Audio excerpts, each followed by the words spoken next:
Hello, Advidersain everyone. Welcome back to another episode of the Passion Projects podcast. Today you are left with just moi.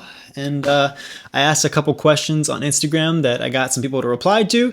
So there's some questions we can talk about with that. And then I also wrote down and researched a couple questions of my own that I wanted to just talk through that I thought it'd be fun for the pod.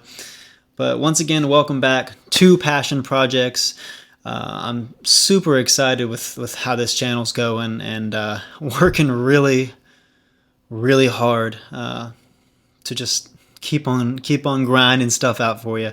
So if you're appreciating any of the content that's going on right now that you see and you like it, you're enjoying it, you want to see more of it in the future, please continue to like and comment and subscribe to different platforms. It's helping a ton. And it's just day by day. You got to take it piece by piece. And even one subscriber gained, even zero gained. I'd like to see the number not go in the negative, but no subscribers gained is still fine. I want to keep making content for y'all and keep pushing something that I think is valuable, that I think y'all would love. Anyone that's watching it would love. But that's why today there's no guest. It is just me, and we are going to go through some of the questions that people on Instagram replied to. So yeah, let's just go ahead and jump right into it. I want this to be fun. I want this to be a good time. I want it to be something that you can enjoy and sit down and just watch the hell out of. So yeah, the first question that was asked, I'm going to go through all the Instagram ones first, then I'm going to go through every one that I wrote on my own. So the first question comes from Pablo, and he asked, talk about you and what you hope the podcast to be and your music. Now I'm going to need to answer those in two separate questions, one with the podcast and then one with how my music's going and everything I'm trying to do with that. So as far as passion projects goes, I really see this being something that I can grow. I can grow well. I guess I'll kind of back up a little bit and tell you my thought process for how passion projects even came to be a thing. Because as a lot of you know, I've been a musician for a long time. I can put my Spotify right here if you'd care to listen. And yeah, I've been making music for a while. That's been more of like an on and off kind of thing. I can crank out some songs, but then, lose inspiration, lose the ability to be consistent with it. But for a long time, I've been thinking and praying about an idea that could come to me for a podcast or a podcast type thing. And about 6, 7, 8 weeks ago, I was sitting in a Waffle House. I'll be honest, I was just eating a waffle. It's so good. Get the All-Star. You got to get the All-Star. That is the thing to get at Waffle House. This is my Waffle House order for anyone curious. You got to get eggs either scrambled or over easy. Then you get grits and sausage. Sometimes I get sausage or bacon. Then instead of regular bread, I get the raisin toast, and then you just add in a regular waffle. Because if you get the chocolate chip or like blueberry waffle, they pack it. They put the chocolate chips on there. You ask for them, they say yes. So if you want a flavored waffle at Waffle House, you're gonna get that flavor, guaranteed. In fact, you might get more chocolate chip or blueberry flavor than you ever would waffle flavor. So there's that. But yeah, I was sitting in Waffle House, and randomly the idea, the term passion projects just popped in my head. And I've heard that phrase before, but for some reason it popped in my head, and this time it meant something. It felt like divine intervention to me, like a moment of inspiration that I can't explain other than being God gave me this thought so I can pursue it. And that's what I've done. I've felt very, very, very, very led to pursue this idea, to pursue passion projects, because I think it's important. I think there's a lot of cool stories out there that deserve to be heard from people that are maybe smaller artists, local artists, and possibly even, I hope to the point it gets to big names. I hope I can have Jordan Peterson on here. I'd love to have Joe Rogan. I'd love to have all the big names too that can contribute to a podcast and intellectualism in a different, but also kind of similar way, because what they do is their passion. I would love to get to that point. And I would, but at the same time, I would love to keep this kind of grassroots feeling of this local artist made this. Tell me how you did that. Tell me why. Tell me what got you to this point. What worked? What didn't? Kind of what things led you up through this avenue that got you to this point where you're a part-time artist. You know, you make money from this. It's not all you do, but it's very important. And I've just felt super led to pursue that idea. And I hope I've been doing it justice to y'all. I hope I've been living up to that. And I'm going to continue to. I am. This means too much to me to not do. So that's kind of where I am right now. Where I see this podcast going specifically is I'm just going to keep grinding out content, keep understanding and learning stuff about camera work. I've learned a lot about aperture and shutter speed and frame rate and resolution and white balance, all that crap. You got to know all this stuff. And I'm continuing to learn about editing, even though I have some past experience, continuing to learn about how to edit, how to get better at editing, how to make more cinematic footage. And I just love to continue interviewing people that is just talking about things that are truly their passion projects, stuff that they're excited about and work on and love. And I'm going to make it a big... What? I'm going to make it a big thing. I don't know how long that's going to take, but I'm going to do it. So, we'll see. As far as music, like I mentioned before, I've been a musician since I was 16, 17. Started producing my own music when I was 18. Came out with the song Let This Be. I believe that was in spring of 2018. Continued making some songs with my friend Bradley. He was actually, if you want to check out that video, there's a link to it right here, right there. And yeah, we made That's When I Knew together. We made Just When You Think You're Okay. We made a couple songs together, but it was kind of on and off. Would make two, release them, wait a year, wait 2 years, release another one or two. That's kind of been the process, but the last 2 or 3 months, I've really been focusing on trying to get into the studio. I've started working with a local producer named Matt Morgan. He runs Sit and Spin Studios in Greenville. And I've been going there once a week. Some weeks I've taken off, but I've been going there trying to develop a song, trying to get that going. And it's something very important to me. And I am going to continue until this song is done, and that's all I know for now. I can only guarantee that I'm going to get that done right now because that's what's in front of me, and that's the next step. The song's coming along really well. I love the song. It's about my fiance Abby, so you know, a different avenue of songwriting that I haven't really gotten the chance to dive into in the same way in the past. So I'm really excited for how this song turns out. But once that song's done, you know, we'll see what happens. I'm going to promote it. I'm going to market it, and I'm going to see what it does. And hopefully I can continue to have this be my main passion project. And as this podcast kind of continues to increase in popularity, I'd love for my music to do the same thing. I think that'd be awesome. So that's kind of the plan I see right now for the podcast, as well as my music in general. I think that kind of answers your question, Pablo. So yeah. So another question asked by one of the Instagram people. This is from Cole. He is actually my boss. He replied saying, financial planning. Now, all I'm going to say to that is, if you'd like to give me a raise or anything along those lines, then we can talk about financial planning. I'll leave that right there. Sorry, I was a bit parched. All right, and another question that I got was from Judah on Instagram, and also shout out to Judah. Dude, I miss you. You are an awesome human being. I went to college with Judah, and man, what a hoot! What a good time we had. That was awesome dude. But his question was, what is a project or idea that changed your mindset? And then the second part of that is, when did experimenting pay off? Well,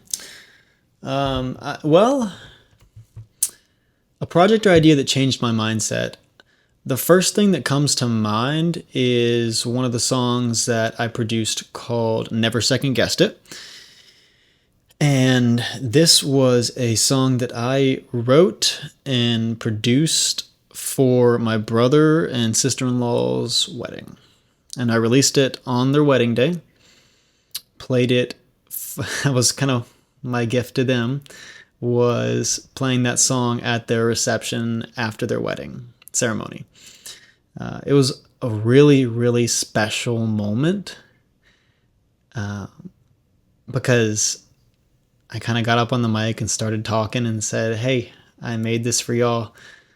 Congratulations on getting married." And then the DJ started playing it. And then one by one, the whole wedding venue started getting up and we all just started dancing to my song. It was one of the most surreal moments of my entire life. And the whole night, people were coming up to me going, "Dude, that song is really good. You made that? I love it."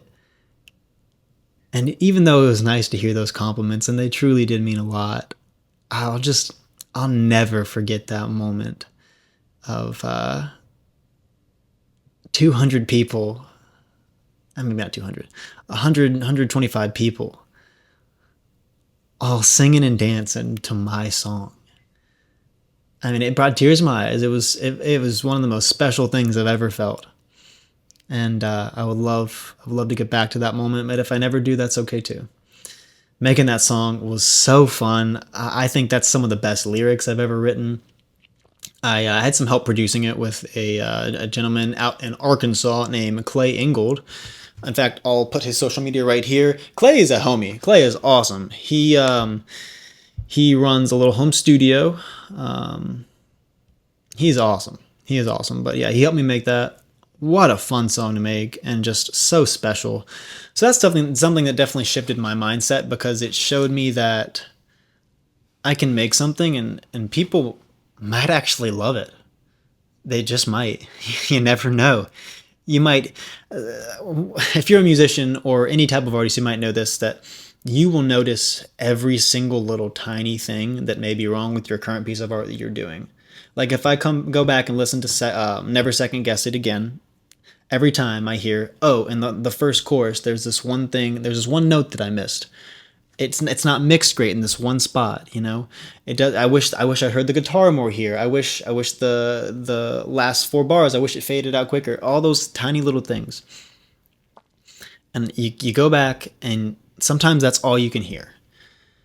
And you just self-critique to death, and it's so frustrating. It's so infuriating. But then I go back and think about, oh yeah, at Connor's wedding night, the whole venue was dancing to my song and they loved it. So it's a good way to ground yourself and realize it doesn't have to be perfect. Just make it exist, and people might just love it. And if they don't, that's okay, because you learned how to get better and you did something and you released it. So that's kind of how that shifted, changed, worked through my mindset. Now, when experimenting paid off, another song that I created short after, Back to That Moment, it was another one I made with Clay. And I was sitting there working on the song, and I spent about 4 or 5 hours working on this song one day. And I was working on the hook. I completely reframed the verse, the pre-chorus, and the hook. And I turned it from something that I could see good in, but I didn't really like, into something that I loved. And if I think back to another song called Just When You Think You're Okay, I remember making a vocal chop on that one, which is kind of like in, I like me better when I'm with you. That's a vocal chop, that song by Lauv. And I did that in Just When You Think You're Okay. And then I was working on this song, Back to That Moment. And I was like, oh, this needs a vocal chop that's going to carry the melody. It's going to be the main melody instead of a counter melody.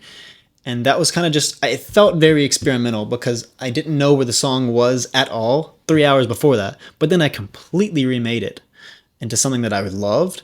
And then I added that little vocal chop, and you can hear it in the chorus. It's definitely present in the mix. And it made me go from here to here. I loved it, and it felt like a risk to do, and it felt like a thought that I didn't know if it would work, but it did, and I loved that. So that's kind of just one small example of how experimenting seemed to actually pay off, and I loved it. But yeah, Judah, thank you so much for that question. That was awesome. I enjoyed talking about that, man. Thank you. So those are all the Instagram questions I got. If there's something else you'd like to hear me say, then next time you need to answer the Instagram story. So we're going to move on to some personal, maybe personal, but some more personal questions that I kind of wrote up myself that I was excited to answer and talk through. So I'm actually going to kind of use a question that I asked Bradley on the podcast the other day, which is, as we enter further into the second half of our 20s, kind of what are some of the biggest lessons that you could give to someone that's kind of around that, 18 to 20-year-old age range? And his answer was awesome. If you want to go check that out once again, I'll try to link it.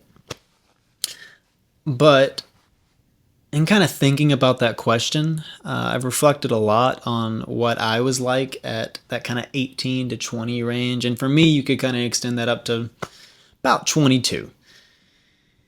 And how I feel as an almost 26-year-old compared to an 18-year-old is almost like I'm not even the same human.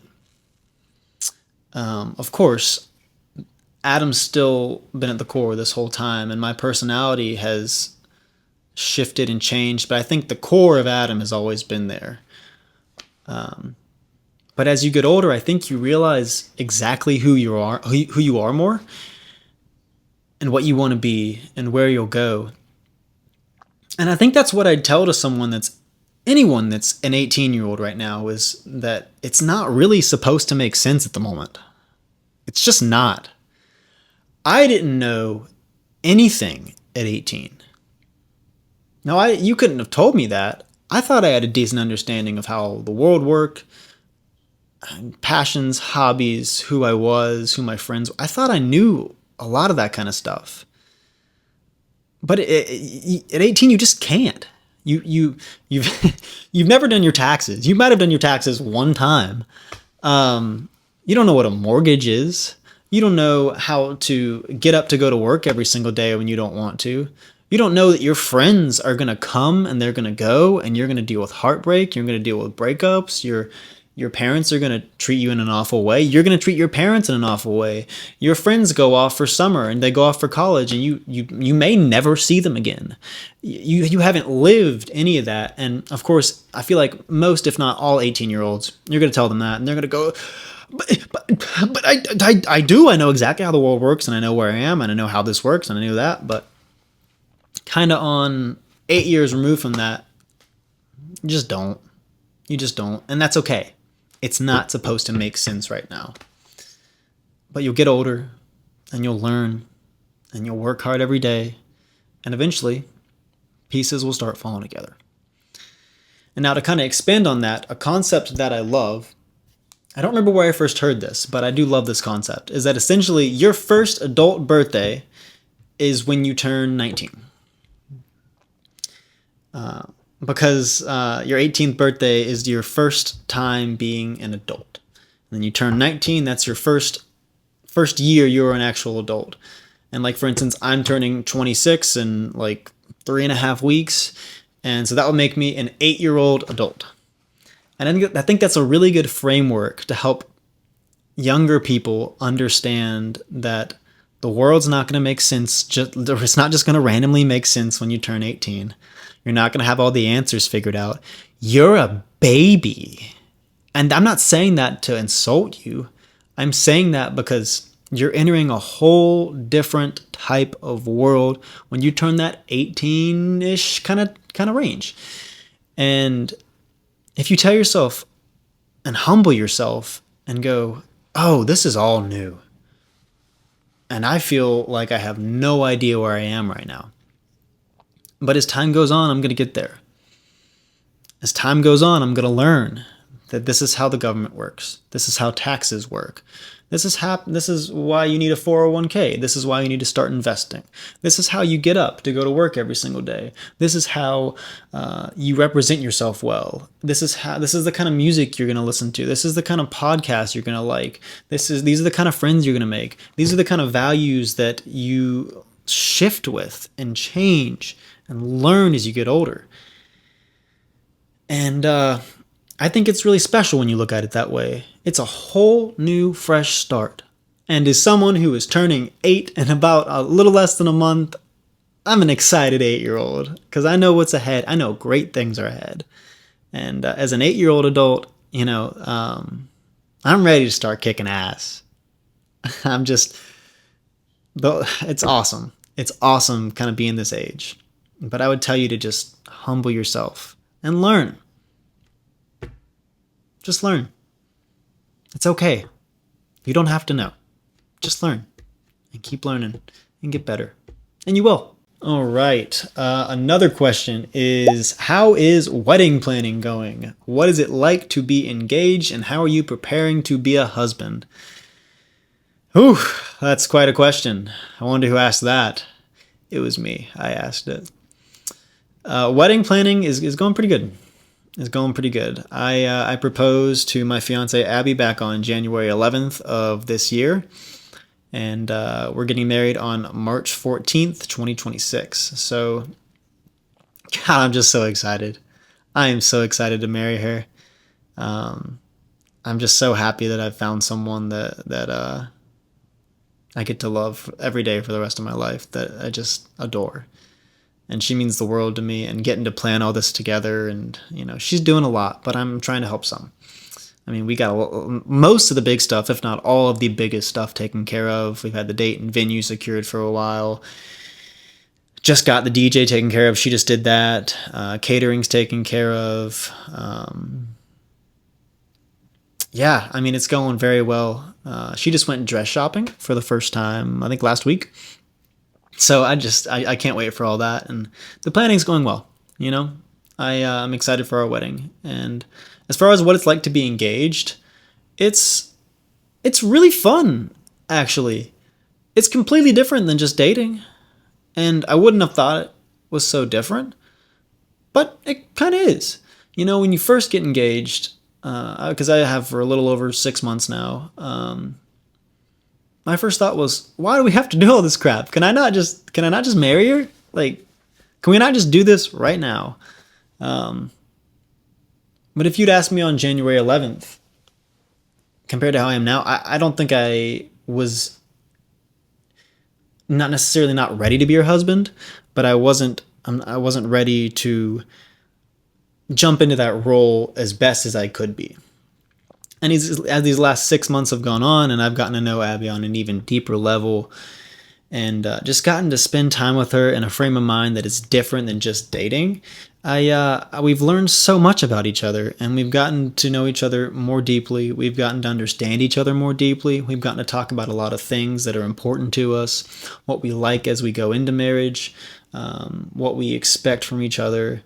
And I'm enjoying this time because without it, I think you kind of jump into a stage, i.e. being married, that you didn't have all the conversations that you maybe should have.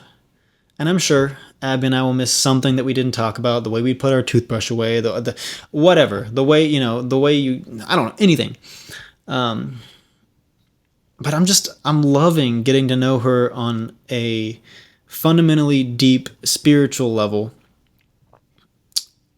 during this phase, because it's different than dating, and I'm sure it'll be much different than when we're married, when we're living in the same house together.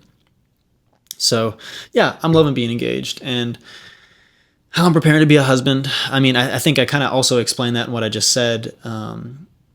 Getting to understand Abby in a deeper way.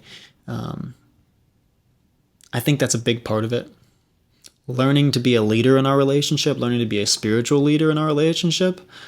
That's hard. That's tough. Sometimes it's not. Sometimes I'm afraid.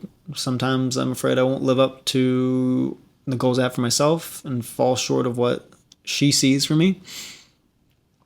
But keep reading the Bible, keep waking up and choosing her every single day.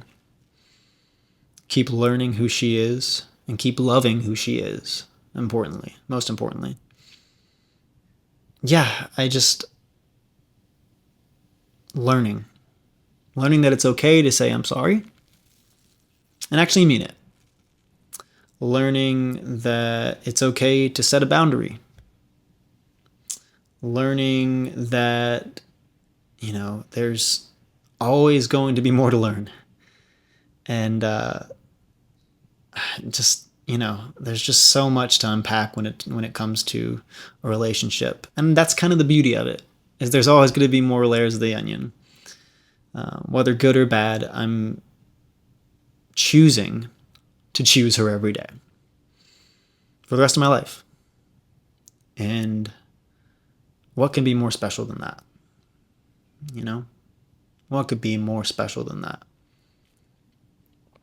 So, yeah.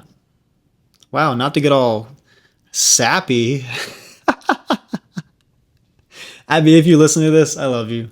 I love you. Mi amor. La música de mi vida. She's not Hispanic, but it's true. La música de mi vida. The last random thing that I wanted to talk through. The question actually was a question that Abby and I randomly talked about on our little staycation a couple weeks ago.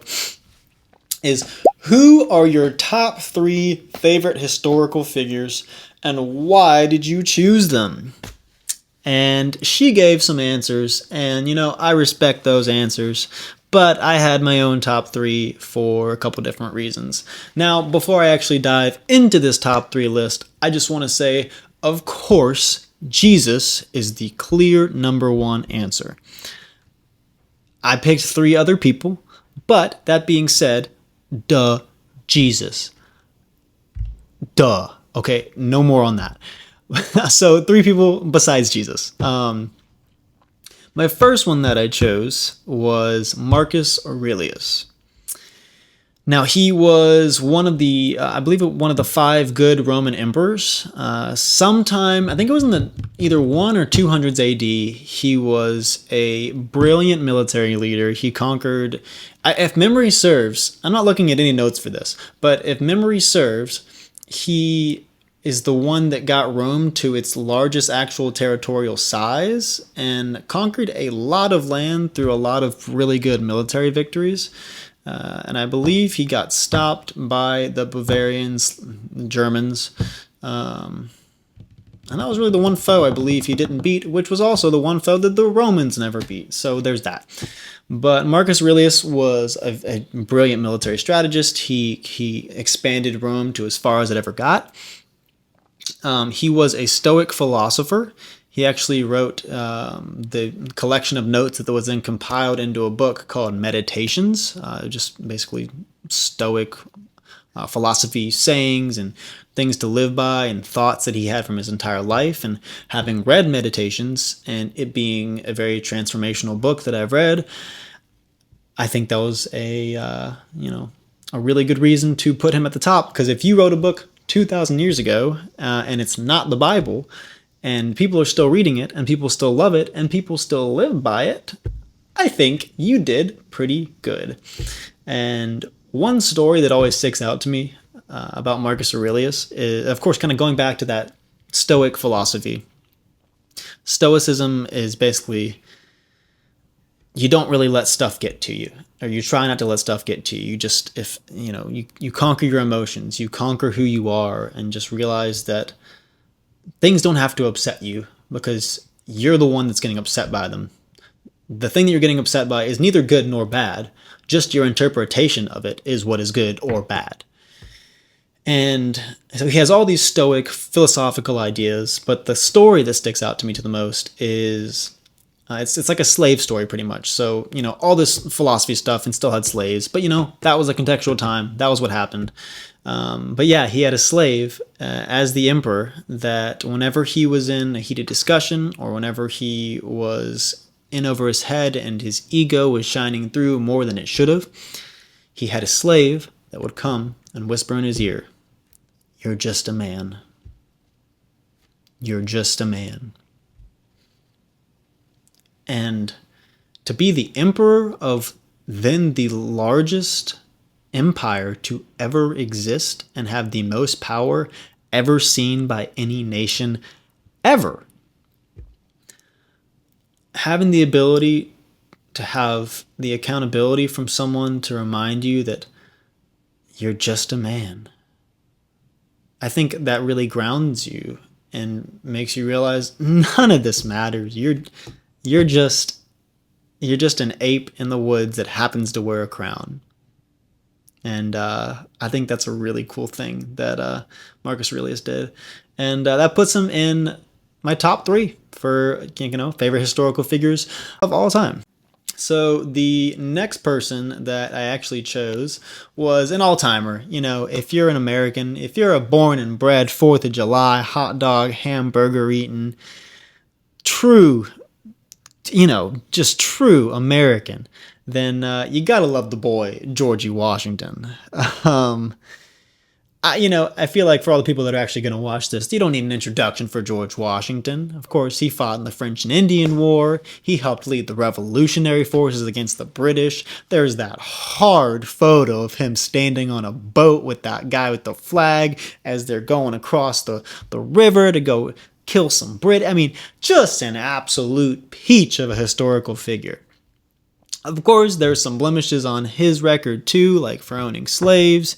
If memory serves, he did free them after he died, which of course was crazy for the time and unheard of, yet still owned slaves. But at the same time, the fact that he led the Revolutionary Continental Army in the 1770s/80s, the fact that he then won that Revolutionary War was just insane and miraculous while being the main leader.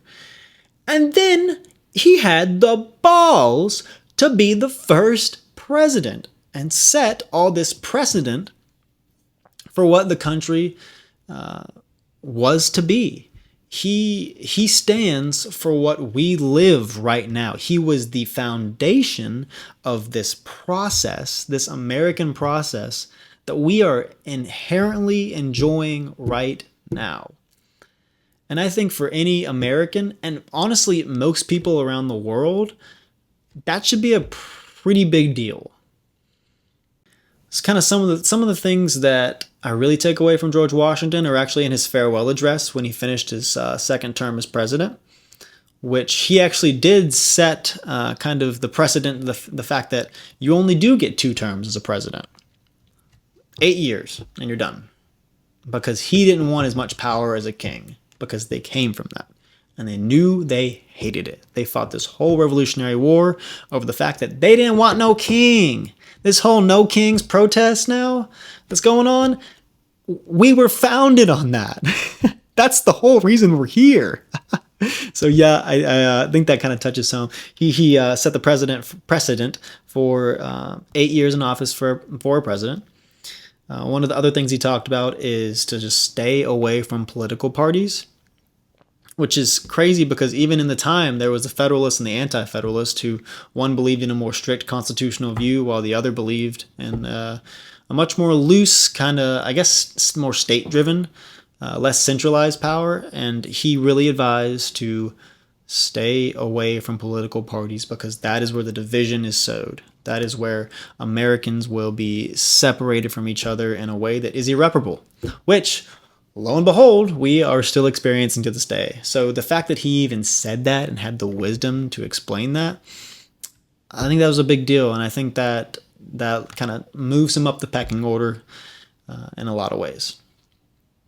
Now, the last person that I think is one of the coolest historical figures of all time, it's going to be Leonardo da Vinci. Now, of course, I think everybody in the world knows Leonardo da Vinci. The good old Italian that is responsible for the paintings, the Mona Lisa, the Last Supper, the Vitruvian Man. I mean, he painted some of the most iconic paintings of all time. But his folklore doesn't just stop at paintings. He was a true Renaissance man in the 1400s. He did it all.